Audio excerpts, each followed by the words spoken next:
Hi hello welcome back. ഇന്നത്തെ recipe soya chunks വെച്ചിട്ടുള്ള നല്ല അടിപൊളി ടേസ്റ്റി ആയിട്ടുള്ള ഒരു കറിയുടെ റെസിപ്പിയാണ്. ചപ്പാത്തിക്കും ചോറിനും എല്ലാത്തിൻ്റെയും കൂടെ കഴിക്കാൻ പറ്റുന്ന നല്ല ടേസ്റ്റി ആയിട്ടുള്ള ഒരു കറിയുടെ റെസിപ്പിയാണ്. ഇറച്ചിക്കറിയുടെ അതേ രുചിയിലും മണത്തിലും നമുക്ക് കുക്കറിലൊക്കെ ചെയ്തെടുക്കാൻ പറ്റുന്ന വളരെ ഈസി ആയിട്ടുള്ള ഒരു റെസിപ്പി കൂടിയാണ്.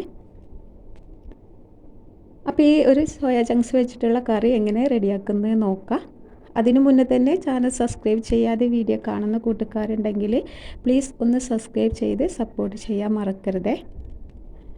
അപ്പോൾ നമുക്ക് ഈ കറി എങ്ങനെ ഉണ്ടാക്കിയെടുക്കുന്നത് നോക്കാം. അപ്പോൾ അതിന് വേണ്ടിയിട്ട് ഞാനൊരു പാത്രത്തിലേക്ക് 2 കപ്പ് സോയ എടുത്ത് വെച്ചിട്ടുണ്ട്.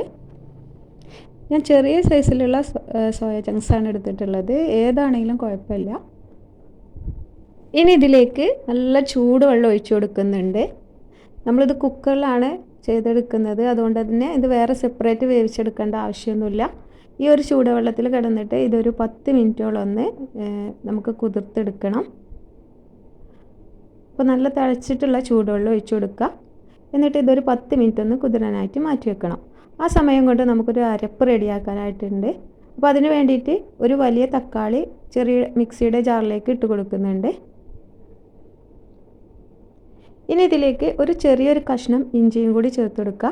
അതേപോലെ തന്നെ 8-10 ഒരു വെളുത്തുള്ളി അല്ലിയും കൂടി ചേർത്ത് കൊടുക്കുന്നുണ്ട്. ഇനി ഇതിലേക്ക് എരിവിന് ആവശ്യമായിട്ട് ഞാനിവിടെ കാശ്മീരി ചില്ലിയാണ് എടുത്തിട്ടുള്ളത്. ഒരു 1.5 ടീസ്പൂണോളം ചേർത്ത് കൊടുക്കുന്നുണ്ട്. സാധാ മുളക് പൊടിയാണെങ്കിൽ 1/4 മുതൽ 1 ടീസ്പൂൺ വരെ ചേർത്ത് കൊടുക്കുക. നിങ്ങളുടെ എരിവിനനുസരിച്ച് അളവ് കൂട്ടുകയോ കുറയ്ക്കുകയോ ഒക്കെ ചെയ്യാം. ഇനി ഇതിലേക്ക് ഒരു 1/4 ടീസ്പൂണോളം മഞ്ഞൾപ്പൊടി ചേർത്ത് കൊടുക്കുന്നുണ്ട്. പിന്നെ ഇതിലേക്ക് 1 ടീസ്പൂണോളം വലിയ ജീരകം ഒന്ന് പൊടിച്ചിട്ടാണ് ഞാൻ ചേർത്ത് കൊടുത്തിട്ടുള്ളത്. ഇനി ഞാനിതിലേക്ക് ഒരു പച്ചമുളകും കൂടി ചേർത്ത് കൊടുക്കുന്നുണ്ട്. ഞാനിവിടെ കാശ്മീരി ചില്ലി പൗഡറാണ് എടുത്തിട്ടുള്ളത്, അതുകൊണ്ടാണ് ഞാനിവിടെ ഒരു പച്ചമുളക് ചേർത്ത് കൊടുത്തിട്ടുള്ളത്. നിങ്ങൾക്ക് വേണമെന്നുണ്ടെങ്കിൽ ഈ പച്ചമുളക് സ്കിപ്പ് ചെയ്യാം. ഇനി ഇതിലേക്ക് ഒരു തണ്ട് മല്ലിയിലയും കൂടി ചേർത്ത് കൊടുക്കുക. പിന്നെ ഇതിലേക്ക് 2 ടീസ്പൂണോളം മല്ലിപ്പൊടി ചേർത്ത് കൊടുക്കുന്നുണ്ട്. ഇതും കൂടി ചേർത്തിട്ട് കുറച്ച് വെള്ളം വേണമെന്നുണ്ടെങ്കിൽ ഒരു 2 ടേബിൾ സ്പൂണോളം ഒഴിച്ചിട്ട് നന്നാക്കി പേസ്റ്റാക്കി ഒന്ന് അരച്ചെടുത്തിട്ടുണ്ട്. ഇനി ഇതിവിടെ മാറ്റി വെക്കാം. അപ്പോൾ ആ സമയം കൊണ്ട് നമ്മുടെ സോയ ചങ്ക്സൊക്കെ ഇവിടെ നല്ലോണം ചൂടുവെള്ളത്തിലിട്ട് കുതിർന്ന് വന്നിട്ടുണ്ട്. ഇനി നമുക്ക് ഈ ചൂടുവെള്ളം മാറ്റി കൊടുക്കാം. അപ്പോൾ ചൂടുവെള്ളമൊക്കെ ഒഴിവാക്കി ഞാൻ അതിലേക്ക് നല്ല തണുത്ത വെള്ളം ഒഴിച്ച് കൊടുക്കുന്നുണ്ട്. ഇനി ഇതൊന്ന് നല്ലോണം കൈകൊണ്ട് നല്ലോണം പിഴിഞ്ഞിട്ട് നമുക്ക് റെഡിയാക്കി വെക്കണം. ഇതിൽ നിന്ന് ഊറ്റിയെടുക്കണം. അങ്ങനെ അതെല്ലാം അവിടെ റെഡിയാക്കി വെച്ചിട്ടുണ്ട്. ആ സമയം കൊണ്ട് ഞാനൊരു കുക്കർ എടുത്തിട്ട് വെച്ചിട്ട് അതൊന്ന് നല്ലോണം ഒന്ന് ചൂടാക്കി എടുത്തിട്ടുണ്ട്. അതിലേക്ക് 4 ടേബിൾ സ്പൂണോളം വെളിച്ചെണ്ണ ഒഴിച്ച് കൊടുത്തിട്ടുണ്ട്. വെളിച്ചെണ്ണ ചൂടായതിന് ശേഷം അതിലേക്ക് 2 ഏലക്ക, 2 കഷ്ണം പട്ട, 2 ഗ്രാമ്പൂ ഇതെല്ലാം കൂടി ചേർത്ത് കൊടുക്കുന്നുണ്ട്. അപ്പോൾ ഇതും കൂടി ഒന്ന് ചൂടായി കഴിഞ്ഞതിന് ശേഷം നമുക്കിതിലേക്ക് ചെറിയ 2 സവാള ചെറുതാക്കി അരിഞ്ഞത് ഞാൻ ചേർത്ത് കൊടുക്കുന്നുണ്ട്. വലുതാണെങ്കിൽ ഒരു സവാള മതിയാവും. എന്നിട്ട് ഇത് ജസ്റ്റ് ഒന്ന് വാട്ടിയെടുക്കുക. നല്ലോണം വാടി കുഴഞ്ഞു പോകുന്ന വേണ്ട, ജസ്റ്റ് ഒന്ന് വാടി കിട്ടിയാൽ മതി.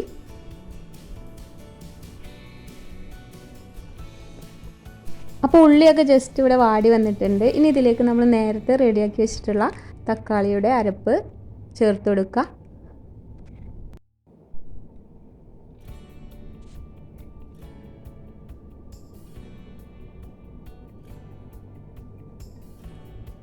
ഇനി ഇത് ജസ്റ്റ് ഒന്ന് നമുക്ക് ചൂടാക്കി എടുക്കണം. ആ തക്കാളിയുടെ മസാലയുടെ ഒക്കെ ഒരു പച്ചമണം മാറുന്നത് വരെ ഇതൊന്ന് ജസ്റ്റ് ഒന്ന് വാട്ടിയെടുക്കണം.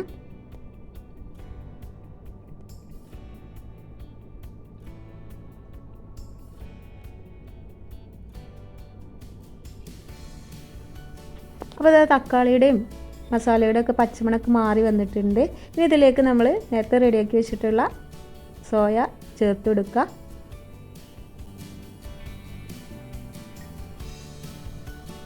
എന്നിട്ട് ഇത് നന്നായിട്ടൊന്ന് മിക്സാക്കി കൊടുക്കുക.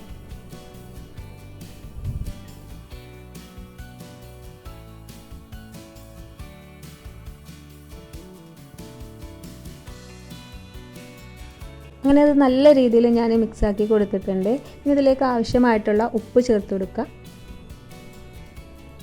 ഉപ്പും കൂടി ചേർത്തിട്ട് പിന്നെ ഇതിലേക്ക് ഒരു 1.5 കപ്പോളം വെള്ളം ഒഴിച്ചു കൊടുക്കുന്നുണ്ട്.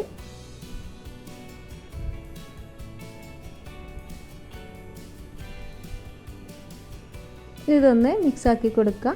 എന്നിട്ട് ഇത് നമുക്കൊന്ന് വേവിച്ചെടുക്കാം.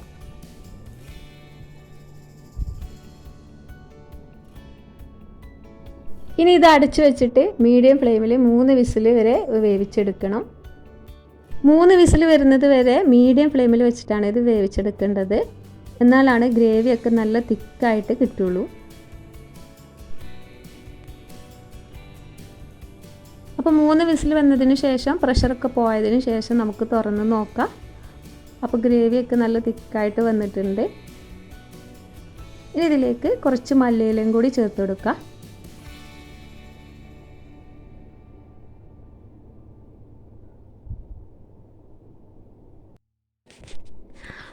അപ്പോൾ ഇത് നല്ല അടിപൊളിയായിട്ടുള്ള തിക്കായിട്ടുള്ള ഒരു സോയ ചങ്ക്സ് വെച്ചിട്ടുള്ള അടിപൊളി കറി ഇവിടെ റെഡി ആയിട്ടുണ്ട്. അപ്പോൾ സോയ ചങ്ക്സ് വെച്ചിട്ടുള്ള നല്ല അടിപൊളി കറിയുടെ റെസിപ്പിയാണിത്. നല്ല ടേസ്റ്റി ആയിട്ടുള്ള നല്ല ഒരു റെസിപ്പി കൂടിയാണ്. ചപ്പാത്തിക്കും ചോറിനും എല്ലാത്തിൻ്റെയും കൂടെ കഴിക്കാൻ പറ്റുന്ന നല്ല ടേസ്റ്റി ആയിട്ടുള്ള ഒരു കറിയാണ്. എല്ലാവരും ഒന്ന് ട്രൈ ചെയ്ത് നോക്കുക. അപ്പോൾ ഇറച്ചിക്കറിയുടെ അതേ ഒരു ടേസ്റ്റിലും മണത്തിലൊക്കെ നമുക്ക് കഴിക്കാൻ പറ്റുന്ന ഒരു ഈസി ആയിട്ടുള്ള നല്ല ടേസ്റ്റി ആയിട്ടുള്ള ഒരു കറിയുടെ റെസിപ്പിയാണിത്. അപ്പോൾ വെജിറ്റേറിയൻ ആയിട്ടുള്ള ആൾക്കാർക്കൊക്കെ ട്രൈ ചെയ്ത് നോക്കാൻ പറ്റുന്ന ഒരു റെസിപ്പി കൂടിയാണിത്. അപ്പോൾ എല്ലാവരും ഒന്ന് ട്രൈ ചെയ്ത് നോക്കുക. ട്രൈ ചെയ്ത് നോക്കിയിട്ട് റെസിപ്പി ഇഷ്ടപ്പെടുകയെന്നുണ്ടെങ്കിൽ താഴെ കമൻറ്റ് ചെയ്യാനൊന്നും മറക്കരുത്. അതേപോലെ തന്നെ വീഡിയോ ഇഷ്ടപ്പെട്ടാൽ ലൈക്ക് ചെയ്യാനും സബ്സ്ക്രൈബ് ചെയ്യാതെ വീഡിയോ കാണുന്ന കൂട്ടുകാരുണ്ടെങ്കിൽ സബ്സ്ക്രൈബ് ചെയ്യാനൊന്നും മറന്നു പോകരുത്. അപ്പോൾ ഇന്നത്തെ എൻ്റെ ഈ റെസിപ്പി നിങ്ങൾക്ക് എല്ലാവർക്കും ഇഷ്ടപ്പെട്ടെന്ന് വിചാരിക്കുന്നു. Thank you.